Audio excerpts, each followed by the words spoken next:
ఖాళీ చాలా సీరియస్ అండి. నరాలు తెగిపోతున్నాయండి, శరీరం చీలికైపోయింది. ఎందుకని చెప్పండి ఒకసారి. అంత కఠినమా మా మనసు? అయినా లేదండి.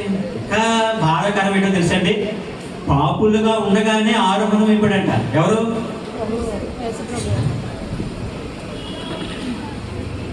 ఇప్పుడు మనం తండ్రి ప్రేమ అర్థం చేసుకుందామండి. యేసుక్రీస్తు వారు నాకు ఎందుకు విడిచావని అంటున్నారు. అక్కడ ఎవరున్నారు పైన? ఇప్పుడు మీకు అబ్రహాం గారిని, ఇసాక్ని జ్ఞాపకం చేస్తారు. అంటే బలికి సిద్ధమయ్యాడు ఎవరు? బలి వేసేయడానికి సిద్ధమయ్యాడు ఎవరు? అబ్రహాం ఎవరి కోసం బలి ఇవ్వబోతున్నాడు? అబ్రహాం ఏమో తండ్రి కోసం, ఇసాక్ ఎవరి కోసం? ఏం బంధం అండి? తండ్రి కోసం అంత విధేయత చూసారా? అంటే ఎంత డాడీ అని చూసారా? అక్కడ ఏమో తండ్రి కోసం పరితపించిపోతాడు ఎవరు? యేసుక్రీస్తు వారు. అర్థమవుతుందా? తండ్రి కోసం పరితపించిపోతాడండి. ఉత్తితో మాట్లాడినా చేతనం చేశాడు యేసుక్రీస్తు వారు. ఉత్తితో మాట్లాడి యేసుక్రీస్తు ఏమైనా చేశాడు చేతలు. ఉత్తిత్తు ప్రేమలు కాదండి. ఉత్తిత్తు ప్రేమలు మన దగ్గర ఉంటాయి, దేవుడి దగ్గర ఉంటావు కదా. ఆ చిన్న వయసులో అంత విధేయత ఇసాక్కి. బలి నేనా? బలి నేనా తండ్రి? చెప్పలేకపోయాడు. అలా అంత పరితపించిపోతున్నారు. ఇప్పుడు తండ్రి విడిచిపెట్టింది యేసుక్రీస్తు అని ఎవరి కోసం? బాగా ఎవరి కోసం? యేసుక్రీస్తు ఏమో తండ్రి కోసం పరితపించిపోతాడు. మరి తండ్రి ఎవరి కోసం పరితపించిపోతున్నాడు ఈ రోజు? మన కోసం. ఎవరి కోసం పరితపించిపోతాడు? బాగా వెళ్ళాలి. ఎవరి కోసం? మన కోసం. అంత ప్రాముఖ్యం ఏముంది? దేవుడు లోకమును ఎంతో, లోకం అంటే ఎవరు? బాగా చేసుకోండి. మనం దేవుడి రాజ్యానికి ఎవరో తెలుసా? మనం ఎవరు? ఏ వారసులు? దేవుని రాజ్యం. అంటే ఎవరి వారసులు? మనం దేవుని వారసు. మన ఇంటిగా దేవుని రాజ్యం స్థానానికి వారసులమా? 2 ఎకరాలు భూస్వామి వారసులు అంటేనే కాళ్ళ నేర్తాం కదా. వదిలిపెట్టి వెళ్ళిపోవాలి, వదిలిపెట్టి వెళ్ళిపోవాలి. అలా మాకు తెలుగు వదిలిపెట్టేయాలి. నీకు ఎంత నాలెడ్జ్ ఉన్నా ఆ సిస్టమ్ తిరగేసి మరగేసి చెత్త కొట్టినా, నువ్వు ఎంత హైయర్ టైప్ అయినా సరే, నువ్వు సాఫ్ట్వేర్ నిలబెట్టేసిన, సాఫ్ట్వేర్ రంగాన్ని నిలబెట్టేసిన, ఏం చేయాలి? కేవలం ఎంతవరకు అది నీ పక్కకు ఆత్మీయ జీవితానికి ఎందుకు? ఇంకా నేను దాన్ని ఏం తీసిపడేయట్లేదు, దీన్ని తీసిపడేయట్లేదు. అది బేస్ చేసుకుని ఏం తీసిపడకూడదు. లేదా చాలా విలువ ఉండదండి, విలువ ఉండదు. చిన్నగా బాధేశారు అప్పటి వరకు. పైకి నన్ను చూసి జాలి పడతాడంటే ఏంటంటే గుండె, ఏంటనే దయాదయం. అలాంటి వ్యక్తిని ఫాలో అవుతున్నా మనలో కోరత్వం కాస్తైనా తగ్గుతుందో అనుకుంటే తగ్గుతుందా? యథావిధిగా వచ్చేసి యథావిధిగా వెళ్ళిపోయి ఒక 2 గ్లాసులు మజ్జిగ తాగి వెళ్ళిపోతే చేసుకున్న వృధా ప్రియ దేవుని వాళ్ళు ఈ కార్యక్రమం. ఎన్నో విడిచిపెట్టాలి మనం. ఆయన విడిచిపెట్టింది ఎందుకు తెలుసా? కొన్ని విడిచిపెట్టుకోవాలి, నిజంగా విడిచిపెట్టుకోవాలి. ఏది ఏమైనా కార్యక్రమాలు మన ఫంక్షన్ ఏం చేసుకుంటే దేవునికి మహిమకరంగా జరుగుతాయేమో అనుకుంటా మన ఏరియాలో డీజే తగ్గిపోయిందండి. అక్కడ పొలవమంటూ రక్తం కాలిపోయినా ఓర్చుకున్నాడు. ఎందుకంటే ఇక్కడ డీజే లేదని కాదు. మా ఇంటి పెళ్లికి నేను డ్యాన్స్ వేశాను, నా పెళ్లికి నేను డ్యాన్స్ వేశాను, మా తమ్ముడి పెళ్లికి ఆగిపోయింది. పెళ్లి తగ్గలేదు రక్తం అప్పటి వరకు. తగిలాక ఆగిందా ఆగలేదా? ఎంతమంది బతిమాలినా వేసుకోలేదండి. మనుషులు మెప్పు బాగా వేస్తావు నాకు వేస్తాడు. అక్కడ వేస్తాడు ప్రియ దేవుడు. ఇంత కూడా చేంజ్ లేకపోతే కార్యక్రమాలు చేసుకోవడం అవసరం. లేకపోతే ఎవరి కర్మ ప్రియ దేవుడు కదా. అందుకే నేను ముందుగా శరీర ఇచ్చండి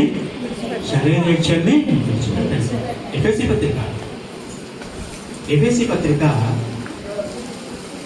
2వ అధ్యాయము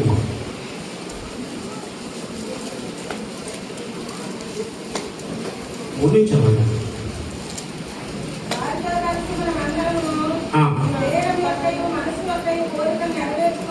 ఆ. మన శరీరాశను అనుసరించి ఆ. ముందు ప్రవర్తించుచు ఆ. కర్మవారి వలె స్వభావ సిద్ధముగా ఆ. దైవోగ్రతకు పాత్రులమై ఉంటిమి. అది అయినను దేవుడు కరుణా సంపన్నుడై అదిగో దేవుడు కరుణా సంపూర్ణుడై మనము ఆయన అపరాధముల చేత చచ్చిన వారమై ఉండినప్పుడు సైతము ఆ.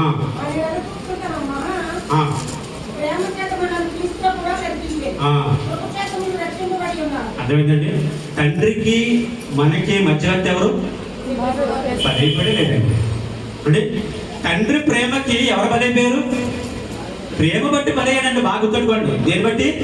కోపం బట్టి కాసుని. కోపం బట్టి అయితే ఇప్పుడు సుధమ కుమారుడు అయిపోతాం మనం. ఆయన కోపం మామూలు కోపంగా చూపించాడు కదండి. ఆయన కెపాసిటీ చూపించాడు, కోపం చూపించాడు, ఎలాగ తీసేస్తాడు తెలుసు.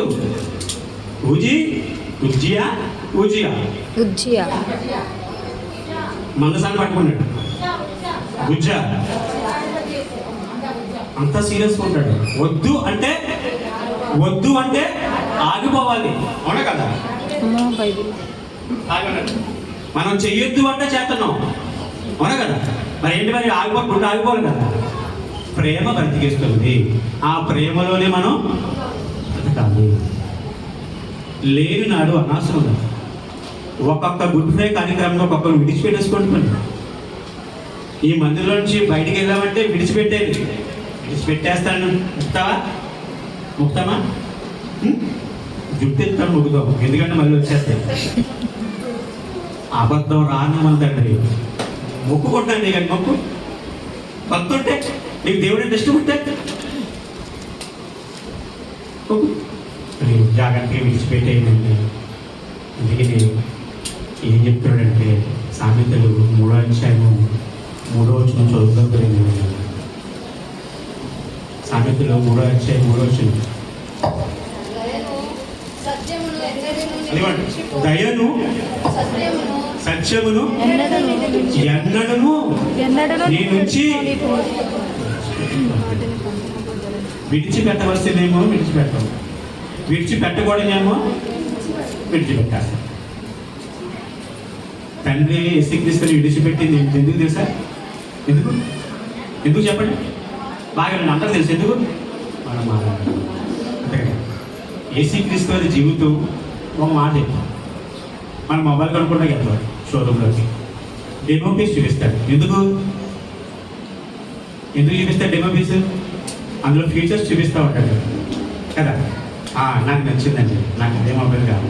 అలాగే మన జీవితానికి ఒక డెమో ఎవరు? శ్రీకృష్ణుడు. ఒక వరవండి అయినా భూతమండి వరవండి జీవితం. ఆయన జీవితాన్ని మాదిరిగా పెట్టుకోవాలి. లేకపోతే ఆయన మాటలు ఇష్టం లేదనుకోండి, రాకూడదు మంచిది కదా. 50-50 వద్దు. 50-50 వెరీ టేస్టీ అంటారు. ఏంటది? బిస్కెట్. మన జీవితం వెరీ వర్స్ట్ అనమాట. 50-50గా ఉంటాయి. అంత ఎంత కాదు. మాటలు చెప్పాలి, దేవుళ్ళలోకి రావాలి, బయట చక్కటి క్రియలు జనాల్లో స్పష్టంగా క్లారిటీగా చూపించాలి. చిన్నకి అలగకూడదు. చిన్న కలిగవంకో మన వృధా అంతా పోతుంది. ప్రాముఖ్యంగా చెప్పేవారు మనం, ముందుండేవారు మనం. మాట అంటే మాటే, చక్క ప్రవర్తన అనిపించుకోవాలి కదా. నా దేవా ఎందుకు విడిచావంటే ఏం చెప్తాను ఆలోచించండి. అది మామూలుగా శ్రమ కట్టలేదు. అజ్ఞానితం చెప్పుకోలేదు. దుర్మార్గతను విడిచిపెట్టాలి అని ఎహెస్కేలు 33 అధ్యాయం 19 వచనం. ఎహెస్కేలు 33 అధ్యాయం 19 వచనం. మరియు దుర్మార్గుడు దుర్మార్గులను విడిచి నీతి న్యాయములను అనుసరించిన యెడల వాటిని బట్టి అతడు బ్రతుకును. ఏది విడిచిపెడితే బ్రతుకును? దుర్మార్గతను విడిచిపెడితే బ్రతుకునంటే ఏ బ్రతుకది? అంటే దేవుడి దగ్గర కలకాలం చక్కగా ఆకలి దప్పు లేనివి, దాహ దప్పు లేనివి, చక్కగా కలకాలం బ్రతికేవి.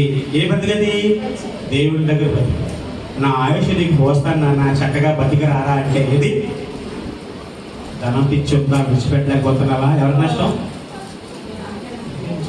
నీకే నష్టం.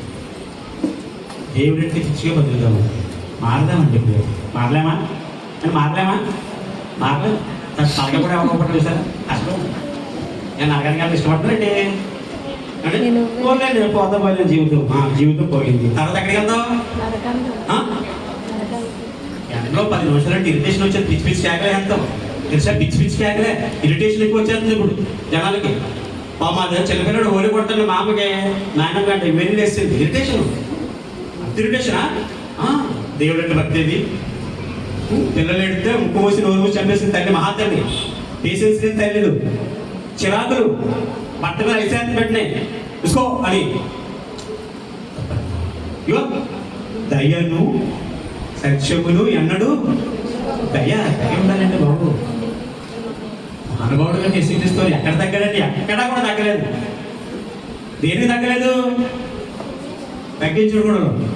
తగ్గించుకోవడం ఎక్కడ కూడా తగ్గలేదు. పాలు పట్టుకోవడం వెళ్ళండి. సృష్టికర్త వారసుడు పాలు పట్టుకోవడం వెళ్ళి ఇవన్నీ గమనించి ఫిల్టర్ చేసుకుని ఎక్కించుకుంటే మనకి తగ్గిపోతాం.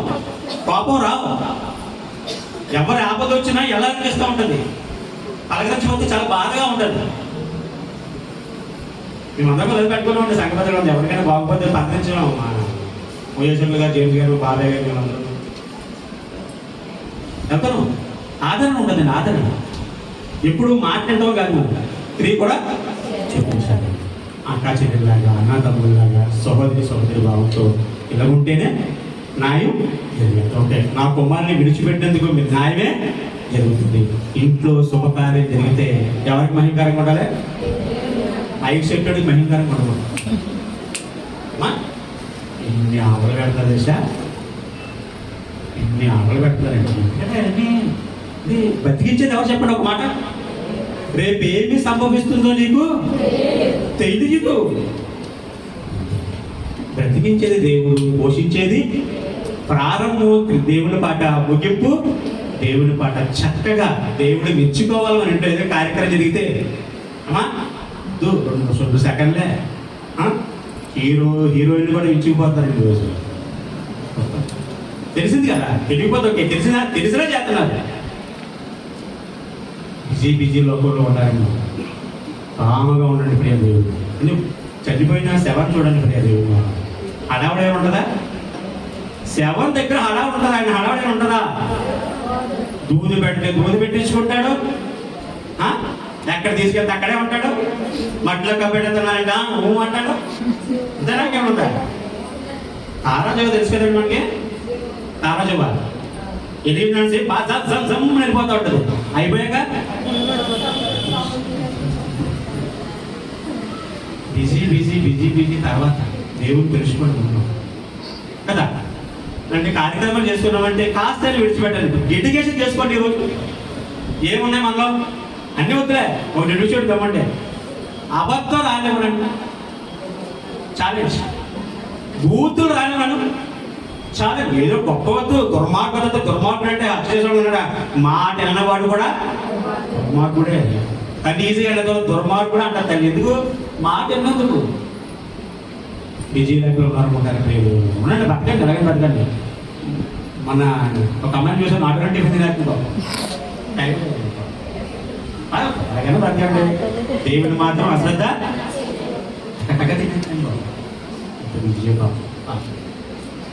ఏంటి? దేవునికి మాత్రం సిలువు మనం గుర్తుపెట్టాం. తీసుకెళ్ళి తమ్ముడు ప్రదీప్ కూడా యాత్ర చేశాడు. అది మామూలుగా కాదు. ఒకసారి మనసు పెట్టి ఆలోచించండి. మనకే కొంచెం బాధ కలుగుతుంది కదా. ఎండలో నా పడితే కొట్టుకుపోతుంది. చిన్న బ్లడ్ కలుపుతున్నాం, బాధ కలుగుతుంది. మారాలని అనిపించాలి. మారాలని అనిపించాలి వద్దా? మన సంఘంలో దేవుడు నిజంగా ఆనందపడాలి. మన విషయం అంతేనా? మనుషుల సంతోషం మనకు వద్దు, మనుషుల మెప్పులు మనకు వద్దు, మనుషుల పొగడతలు మనకు వద్దు. పొగుడాడానికి శ్రమే. ఇవన్నీ చక్కటి మాటలు దేవుని మాట. తండ్రి ప్రేమని కోపంగా మార్చు.